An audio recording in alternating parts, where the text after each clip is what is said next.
تو آپ ذرا رہنمائی فرمائیے کہ یہ الفاظ کیا ہیں؟ جی بہت مناسب ہے کہ اگر ان کی مختصر تشریح شروع میں ہو جائے. تہذیب، تمدن، ثقافت، یہ تین لفظ ہیں کہ جو پیرالل تین انداز سے بولے جاتے ہیں کسی بھی خاص ماحول کے لیے. تہذیب بنیادی طور پر کانٹ چھانٹ کو تہذیب کرنا کہتے ہیں. مالی جب باغیچے کی کانٹ چھانٹ کرتا ہے اور پودے کو سنوارتا ہے تو اس کو تہذیب کہتے ہیں. تہذیب حدیقہ اس کو بولتے ہیں. اصطلاحاً اگر ہم بات کریں تو آپ اپنی زندگی کن اصولوں پر گزاریں گے، اور جب آپ کی زندگی میں کوئی ادھر ادھر کی چیزیں آنے لگیں تو آپ ان اصولوں کے ساتھ اپنی زندگی کی کانٹ چھانٹ کر لیں، اپنی سوچ کی، اپنی فکر کی کانٹ کر لیں، چھانٹ کر لیں، پاکیزگی کر لیں، تو اس کو تہذیب کہتے ہیں. دنیا میں بڑی بڑی تہذیبیں پیدا ہوئی ہیں. یونانیوں کی تہذیب ہے، رومیوں کی تہذیب ہے، ایرانیوں کی تہذیب ہے، چینیوں کی ہے، آرائیوں کی ہے، ہندوؤں کی ہے.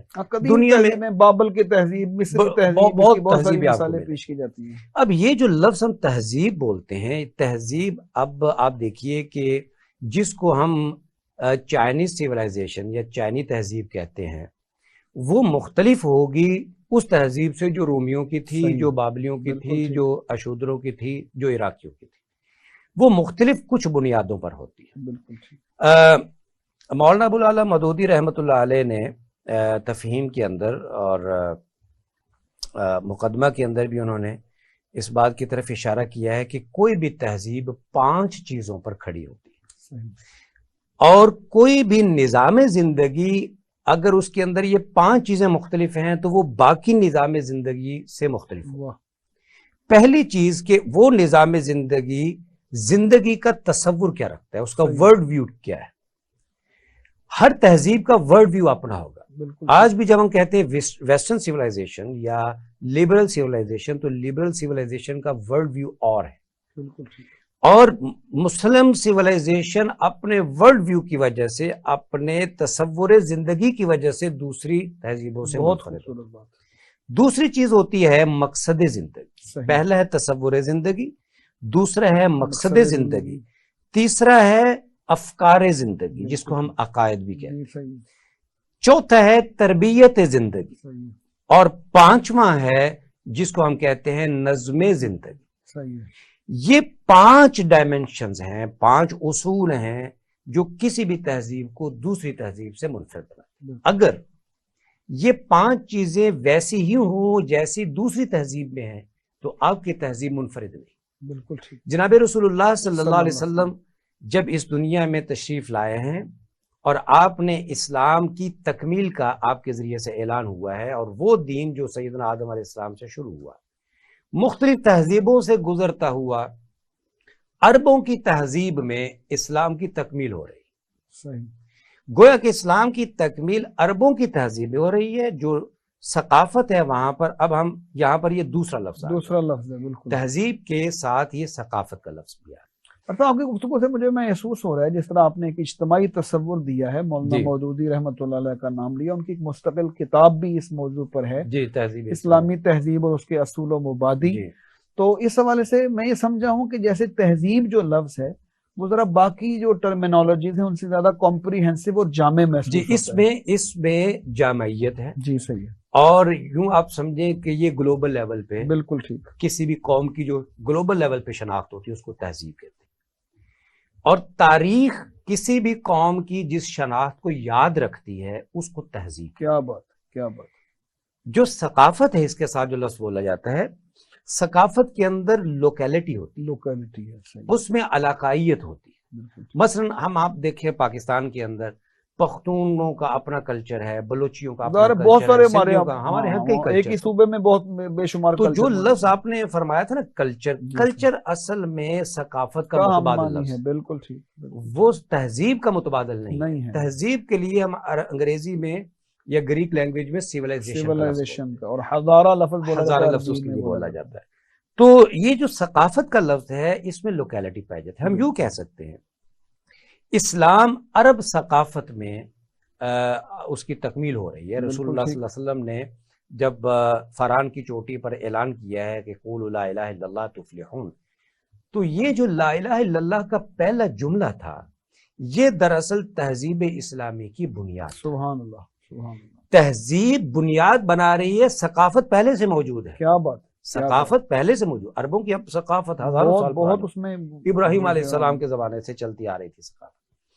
تو اس سے معلوم یہ ہوا کہ ثقافت پہلے کی ہو سکتی ہے، لیکن جب کوئی تہذیب شروع ہوتی ہے، اس کا آغاز ہوتا ہے، جیسے آپ صلی اللہ علیہ وسلم نے کلمہ لا الہ الا اللہ سے تہذیب کا آغاز کیا، کیا بات، اور پھر اس کا نتیجہ بھی بتا دی کہ اگر تم دل و جان کے ساتھ اپنے فکر و عمل کے ساتھ لا الہ الا اللہ کو اختیار کر لو گے تو تفلحون، دنیا بھر کی کامیابیاں تمہارے قدموں میں آ جائیں۔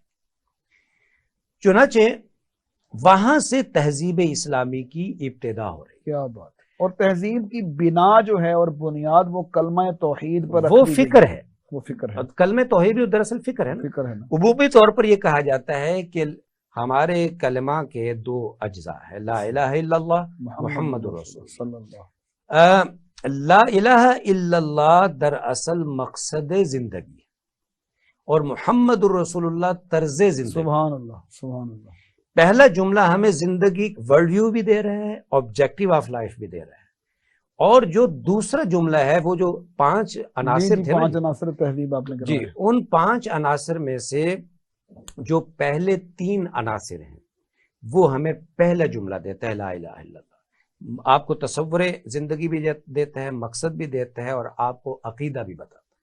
محمد الرسول اللہ صلی اللہ علیہ وسلم صلی اللہ، یہ آپ کو بتائے گا تربیت زندگی، کیا تربیت کیا ہے، انسان کیسا ہونا چاہیے، کردار کس کو کہتے ہیں، کس کردار کے حامل لوگ اسلامی تہذیب کے علمبردار ہوں گے، جو خود کو مسلمان کہلائے گا اور کہلانا چاہتا ہے، اس کے اندر کیا خصوصیات ہیں کہ پھر وہ اس تہذیب کا نمائندہ سمجھا جائے گا۔ میں یہاں پر یہ بھی عرض کروں، اگر ہم آج کے تھوڑا سا کانٹیکسٹ میں بات کریں کہ المیہ بھی ہے ایک لحاظ سے کہ مسلمان، آج ہم آئیڈینٹی کرائسس کا دور میں رہ رہے ہیں بطور مسلم۔ کسی دور میں تھا مسلمان کیا ہوتا ہے، مسلمان شجاع کا نام ہے، مسلمان کامیاب تاجر کا نام ہے، مسلمان ایک بہادر فوجی کا نام ہے، مسلمان ایک تھنک ٹینک کا نام ہے، یہ ہماری شناختیں تھیں۔ بالکل درست، آج ہماری شناختیں ہم سے ایک ایک کر کے چھین لی گئی، ہم شناخت کے بحران میں رہ رہے ہیں۔ تو جب شناخت کے بحران میں رہ رہے ہوں تو پھر اپنی تہذیب کی ابتدا کو سمجھنا بڑا ضروری ہو جاتا ہے کہ ہم اس تہذیب کی بنیادوں کی طرف چلے جائیں جس تہذیب نے ہمیں شناخت عطا کی تھی۔ آج بھی اگر مسلمان بطور مسلمان شناخت دنیا میں چاہتا ہے تو اس کو شناخت ملے گی تہذیب اسلامی کے انہی 5 اصولوں کے ذریعے۔ محترم ڈاکٹر صاحب، یہ جو بہت ہی اہم موضوع پر اس وقت ہم بات کر رہے ہیں، اسلامی تہذیب اور اس کی بنیادی اصطلاحات اور اس کا جو آغاز، نقطہ آغاز ہے، ڈاکٹر صاحب یہ آپ نے فرمایا کہ عرب کے اس ماحول کے اندر اس کا آغاز ہوا ہے۔ اب ظاہر ہے اسلام تو اس کا پیغام پہنچا ہے، پوری دنیا تک پہنچا ہے، اور بر اعظم بہت دنیا ایک پورے بڑی تعداد میں میسج کے اندر یہ پیغام پہنچا ہے، تو جو پہلا ارتقا ہے تہذیب کا وہ کس طرح سر انجام پایا ہے؟ اس میں دیکھیں، جیسے میں نے کہا کہ کچھ لوکل کسٹمز، مقامی عادات، اطوار، تہوار ہوتے ہیں، آپ صلی اللہ علیہ وسلم نے آ کے ان کو ڈسٹرب بھی نہیں کیا، ان کو چھیڑے نہیں، ان کو ان کی مقامی لوگوں کی آزادی پر رکھا ہے۔ البتہ جس کا تعلق فکر کے ساتھ تھا، جس چیز کا تعلق عمل کے ساتھ تھا، آپ صلی اللہ علیہ وسلم نے وہ چیز بدلی۔ جب آپ کا فکر و عمل پاکیزہ ہو جاتا ہے، پیور ہو جاتا ہے، خالص ہو جاتا ہے، تو پھر آٹومیٹکلی آپ کے جو مقامی چیزیں ہیں وہ خود بخود پیوریفائی ہو جاتی ہیں۔ اب آپ دیکھیے نا، آپ صلی اللہ علیہ وسلم نے عقیدے کو، عمل کو پاکیزہ کیا ہے، اور وہی وہاں کے رہنے والے لوگ بتوں سے نفرت کرنا شروع ہو گئے، وہاں کے رہنے والے لوگوں نے شراب نوشی چھوڑ دی۔ اب شراب نوشی، شرک، بت پرستی، یہ ان کے کلچر کا حصہ تھا، لیکن تہذیب اسلامی نے آ کے ان کے کلچر کو پیوریفائی کر دیا، اور وہ تمام جو ناقابل قبول چیزیں تھی وہ ساری کی ساری اس قول و عمل کی تطہیر کی وجہ سے ان کے کلچر سے بھی نکل۔ محترم ڈاکٹر صاحب یہ بہت اہم بات کی، کیونکہ آپ نے ابھی پہلے بھی فرمایا تھا کہ چونکہ بنیاد تھی لا الہ الا اللہ محمد الرسول، اب ظاہر ہے وہ چلتے ہوئے نظام سے تو بالکل ایک الٹی بات تھی، مختلف اور متضاد بات تھی. وہاں تو کلچر کے اندر بت پرستی ہے، شرک ہے، اور اس میں جو تہذیب کے جو تفصیلی چیزیں اس کے اندر دیکھا جائے تو کوئی بھی چیز اس اسلام کی چیز سے تو میچ نہیں کر رہی تھی. لیکن یہ کتنی بڑی تدریجی حکمت ہے رسول اکرم صلی اللہ علیہ وآلہ وسلم کی کہ آپ نے اس ماحول کے اندر ایسی چیز پیدا کر دی کہ خود لوگوں کے اندر سے فکر و عمل کے اندر تبدیلی پیدا ہو رہی.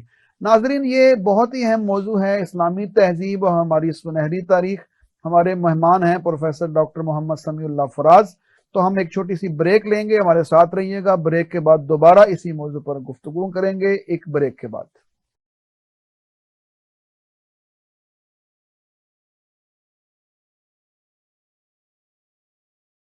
ناظرین، وقفے کے بعد سنہری تاریخ کے ساتھ ہم دوبارہ آپ کی خدمت میں حاضر ہیں. میرا نام ڈاکٹر حافظ ساجد اقبال اور ہمارے آج کے معزز مہمان پروفیسر ڈاکٹر محمد سمیع اللہ فراز. ڈاکٹر صاحب، یہ بہت ہی اہم موضوع جو آپ آج لے کر آئے ہمارے ناظرین کے لیے، اسلامی تہذیب اور ہماری سنہری تاریخ. آپ نے جو بہت اچھی گفتگو فرمائی تھی اس میں بنیاد بھی آپ نے بتا دی، آغاز بھی بتا دیا.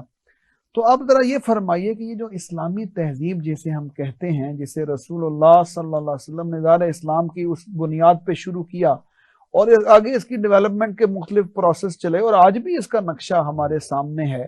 تو میں آپ سے یہ سوال کرنا چاہتا ہوں کہ یہ جو ہماری اسلامی تہذیب ہے، اس کی کون سی ایسی منفرد خصوصیات ہیں جو اس کو ممتاز کرتی ہیں دوسری دنیا کی تہذیبوں سے؟ یہ بڑا اہم سوال ہے اس حوالے سے کہ جب ہم ایک سویلائزیشنل کلیش کے اس دور میں رہ رہے ہیں کہ جب آج سے 20 سال پہلے یہ مباحث شروع ہوئی تھی، 30 سال پہلے، اور ایک کلیش آف سویلائزیشن کا آئیڈیا فلوٹ ہوا، اور پھر اصل میں اور پھر ایسا ہی ہو رہا ہے کہ اس وقت تہذیب ایک دوسرے کے ساتھ متصادم. تو ایسی صورتحال میں وہی تہذیب ظاہر ہے کہ سروائیو کرے گی کہ جس کے پاس بنیادیں ہوں گی، جس کے پاس اقدار ہوں گے، جس کے پاس ایک لیونگ ایبل، ایک قابل عمل نظام ہوگا، سسٹم آف لیونگ ہوگا. اسلامی تہذیب کی جب ہم بات کرتے ہیں تو اس کی دو خصوصیات ایسی ہیں کہ جو اس کو باقی تہذیبوں سے منفرد کرتی ہیں. پہلی جو اسلامی تہذیب کی خصوصیت ہے وہ اس کی ڈائیورسٹی ہے. صحیح. اس کے اندر تنوع ہے. اب آپ دیکھیے گا کہ اس وقت بھی جتنی تہذیبیں موجود ہیں وہ ایک خاص علاقے کے ساتھ ان کا الحاق ہوگا. جب ہم ہندو تہذیب کی بات کرتے ہیں تو ظاہر ہے کہ اس کی بنیاد بھی ہندوستان سے ہے اور آج بھی اس کا مرکز وہی ہے. جبکہ اسلامی تہذیب کی اگر ہم بات کریں تو اس میں ڈائیورسٹی اتنی ہے کہ آپ کو افریقی ممالک میں رہنے والی اقوام بھی خود کو اسلامک سیولائزیشن کے ساتھ ایسوسیٹ کرتے ہیں. کیا بات. پاکستان میں رہنے والا مسلمان بھی خود کو اسلامی تہذیب کا نمائندہ سمجھتا ہے. وہ یورپ میں کسی ملک میں رہ رہا ہے تو وہ وہاں پر رہتے ہوئے خود کو اسلامی تہذیب کا نمائندہ ہے. تو یوں یہ جو عالمگیریت ہے اور اس کے اندر فلیکسیبلٹی ہے، یہ اسلامی تہذیب کا وہ طرح امتیاز ہے کہ جو ہمیں باقی تہذیبوں میں نہیں ملتا. دوسری چیز، وہ اسلامی تہذیب کا یوں سمجھیں کہ جامع ہونا ہے، کمپریہنسو ہونا. اس کی جامعیت کا اندازہ آپ یہاں سے لگائیں کہ یہ ہمیں مرتکز رکھتی ہے ایک نقطے پر. صحیح. اور وہ نقطہ ہے اللہ وحدہ لا شریک کی ذات. کیا بات. یعنی تہذیب اسلامی اپنے تمام ماننے والوں کو ایک مرکز کے ساتھ ہمیشہ منسلک ہے. ڈاکٹر صاحب محترم، یہ جو آپ نے دو باتیں ابھی فرمائی، ان دونوں باتوں کو ذرا بہت اہم طریقے سے ناظرین کو سمجھنا چاہیے. سب سے پہلی اپنے بات یہ فرمائی کہ ڈائیورسٹی، تنوع، اور دوسرا کمپریہنسونیس، جامعیت. مجھے آپ کی بات سے یاد آیا کہ 1961 میں نیو یارک میں گرون بام میں ایک کانفرنس کروائی اور اس کا یہی ٹاپک رکھا تھا، Islamic civilisation, unity in diversity. یعنی کہ یہ جو یونٹی ان ڈائیورسٹی اسلامی تہذیب کا ظاہر اس کا مطالعہ تھا، اور اس نے انوائٹ کیا مختلف جو بر اعظم ہیں جہاں مسلمان رہتے ہیں بڑی تعداد میں اور اسلام پہنچا ہے. تو اس میں جو یہ unity in diversity in Islamic civilization, اس کے مختلف پہلو کیا ہیں، مجھے کچھ دیکھنا پڑا. اس کے کانفرنس کے پروسیڈنگ بھی موجود ہیں جس میں آرٹیکل پڑھے گئے کہ فار ایسٹ کی تہذیب میں اسلام کس طرح پہنچا ہے اور اسلام نے لوکل چیزوں کا مقابلہ کیسے کیا. اس میں اس پر 5-6 کتابیں بھی قرون بام کی موجود ہیں اور بہت اہم کام ہے اس حوالے سے. اور آگے پھر لوگوں نے، ہمارے ہاں جو معروف اسکالر تھے سراج منیر، ان کی پھر اس بعد میں اس کانفرنس کے بعد وہ کتاب جس کا نام ملت اسلامیہ تہذیب و تقدیر ہے، اس میں تفصیلاً ان موضوعات پہ بات ہوئی. جی ڈاکٹر صاحب، میں یہ چاہتا ہوں کہ یہ جو 2 موضوعات جس پر آپ کی طرف آپ نے ابھی اشارہ کیا، ایک ہے ڈائیورسٹی یعنی یونٹی ان ڈائیورسٹی، ظاہر ہے اس کا مطلب یہی ہے کہ ایک تو ہم بنیاد رکھتے ہیں اور بنیاد باتیں موجود ہیں، لیکن ان ساری باتوں کو ہم نے جا کر آگے جب تبدیل کیا ہے دیگر معاشروں کے ساتھ تقابل کے اندر، تو پھر ایک کمپریہنسونیس پیدا ہوئی. یہ جو ڈائیورسٹی اور کمپریہنسونیس ہے اسلامی تہذیب کی، اس کو آج کے ماحول میں آپ کس طرح دیکھتے ہیں کہ اس کی اپلیکیشن کیسے ہو رہی ہے؟ اب میں یہ عرض کروں گا کہ آج کے مطالعے کے لیے بھی ہمیں واپس وہاں پر جانا پڑے گا. جہاں تک آپ نے بات کی ڈائیورسٹی کی، آپ دیکھیے رسول اکرم صلی اللہ علیہ وسلم مدینہ منورہ جب ہجرت کر کے تشریف لے گئے ہیں تو وہاں پر آپ کو اس وقت کی جتنی نیشنلٹیز تھی ان کے نمائندے آپ کو مدینہ منورہ میں نظر آئے. ٹھیک ہے. اور وہ سب کے سب وہاں مدینہ منورہ میں مسلمانوں کے ماحول میں جا کر کوئی اجنبیت محسوس نہیں. اور پھر آپ دیکھیں کہ اسلام کی تہذیب یا اسلام کا پیغام جتنی تیزی کے ساتھ دوسری دنیا میں گیا ہے، اگر کوئی اور تہذیب ہوتی تو اس کے لیے تو مسائل پیدا ہو جاتے، اس کا سروائیو کرنا مشکل ہو جاتا. لیکن میں نے عرض کیا تھا کہ اسلامی تہذیب کی یہی تو فلیکسیبلٹی اور جامعیت ہے کہ یہ مقامی کلچرز کے ساتھ جا کر ٹکراؤ پیدا نہیں کرتا. اب آپ دیکھ لیجئے لباس ہے تو لباس ہمارے مقامی کلچر یا ثقافت کی ایک علامت ہوتی ہے.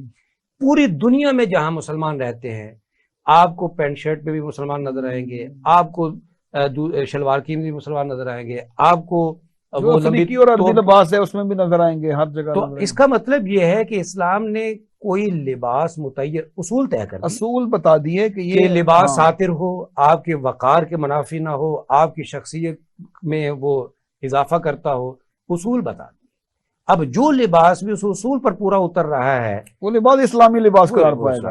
بہت خوبصورت بات ہے. اسلامی تہذیب کی یہ بہترین وضاحت ہے کہ اصولوں کی روشنی میں مقامی چیزوں کو لے کر چلا جائے گا تاکہ وہ تنوع جو ہے وہ برقرار رہے.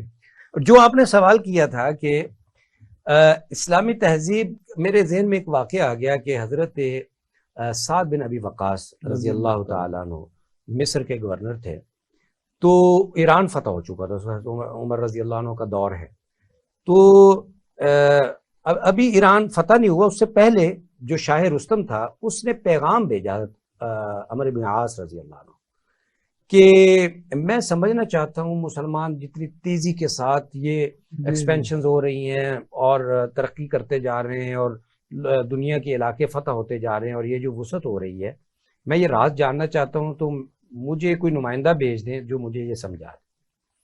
تو حضرت عمرو بن عاص رضی اللہ عنہ نے اپنی فوج کے ایک فوجی جن کا نام حضرت ربیعی بن عامر رضی اللہ عنہ ہے، ان کا انتخاب کیا اور ان سے کہا کہ آپ ایران جائیں اور شاہ رستم کے آپ مہمان ہوں گے، وہ آپ سے کوئی سوال کرنا چاہتے ہیں ہماری تہذیب کے بارے میں، ہمارے جو اہداف ہیں ان کے بارے میں، تو آپ ذرا ان کو بتائیں کیا ہے. ربیعی بن عامر رضی اللہ عنہ وہ کوفہ سے چلے اور ایران پہنچے. تو جب شاہ رستم کے دربار میں داخل ہونے لگے تو وہاں پر دربار نے روک لیا اور کہا جی کہ یہ جو آپ نے تلوار اور نیزہ لٹکایا ہوا اپنے جسم پہ، یہ آپ کو اتار کے اندر جانا پڑے. حضرت ربیعی بن عامر رضی اللہ عنہ نے کمال جواب دیا، کہا کہ میں خود نہیں آیا، اللہ تمہارے بادشاہ کے بلانے پر آیا ہوں. میں جاؤں گا تو اسی طرح جاؤں گا، اگر قبول ہے بادشاہ کو بتا دو ورنہ میں واپس جاؤں گا. اب دیکھیے کہ اندازہ یہاں سے کیجئے کہ جب آپ کی تہذیب غالب ہوتی ہے اور آپ کے اندر تو آپ کے اعتماد کا لیول کیا ہوتا ہے. خیر جب اندر رستم کو یہ بتایا گیا جی اس طرح کوئی فوجی آیا ہے مسلمانوں کا تو وہ اس طرح آنے کے پیش رہا کر رہے ہیں، تو رستم نے کہا آنے دیں. تو اب کیا شان دیکھی تاریخ نے اور مورخ نے کہ حضرت ربیع بن عامر رضی اللہ عنہ شاہ رستم کے دربار میں جا رہے ہیں، قالین بچھا ہوا ہے، ایرانی قالین ایرانی قالین ویسے بھی مشہور ہوتے ہیں، تو آپ کا نیزہ اس قالین کے اوپر رگڑ کھاتا ہوا جا رہا ہے، جہاں سے رگڑتا ہے وہاں سے اس قالین کو پھاڑ دیتا ہے، لیکن کوئی پرواہ نہیں ہے۔ جب رستم کے پاس پہنچے تو رستم نے یہ بے نیازی دیکھی اور یہ اعتماد دیکھا، تو رستم نے صرف 2 سوال کیے تھے۔ آپ نے جو سوال کیا تھا نا، آج کے دور میں تہذیب اسلامی کو اگر پہچان نہ ہو تو ہم کیسے پہچان پائیں گے؟